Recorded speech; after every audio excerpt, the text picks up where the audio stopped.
About your experience. మీరు movie love గురించి, మూవీని రియల్ లైఫ్తో రిలేట్ చేయటం అన్నట్టు మాట్లాడారు. So what was your experience with love for the first time? All of us want to know right now. మీరు under 18 sir. You are unfiltered, you are ready for this. My first love, I was your age.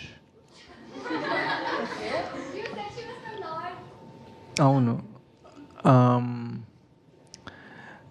తన్ని కలవడానికి చాలా దూరం దాకా వెళ్ళాను. నేను యూఎస్లో పెరిగా and జేబులో డబ్బులు లేవు.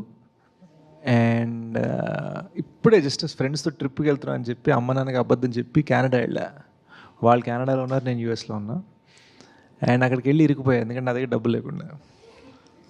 సో వెళ్ళిన తర్వాత అక్కడ ఉన్న వాళ్ళతోటి దొరికిన ఇండియన్స్ తోటి ఫ్రెండ్షిప్ చేసుకోవడం. హాయ్ హాయ్ హాయ్ హాయ్ కొంచెంసేపు మాట్లాడిన తర్వాత మీ ఇంట్లో నేను పడుకోవచ్చా 2 nights ఈ టైంలో. So now that I think about it, I realize how dangerous it was and how irresponsible it was. But ఆ టైంలో ఎనీథింగ్ ఫర్ లవ్ మ్యాన్. ఆ టైంలో అలా ఉండేది. Would I do it now? No. And దానికి reason ఏంటంటే మనం అంత వల్నరబుల్గా మనం పెట్టుకున్నప్పుడు we should truly have the trust first that this person also will do the same for us. అది ఉన్నప్పుడే మనం అంత వల్నరబుల్ అవ్వాలి. బట్ ఆ ఎక్స్పీరియన్స్ చిన్నగా మమ్మల్ని షార్ప్ చేస్తుంది, హార్డర్ చేస్తుంది. సో దానివల్ల ఏంటంటే అనుకున్నంత ఇన్నసెంట్గా ఉండం as time goes on. So ఇప్పుడు సడన్గా ఎవరైనా అలాంటి మాట్లాడితే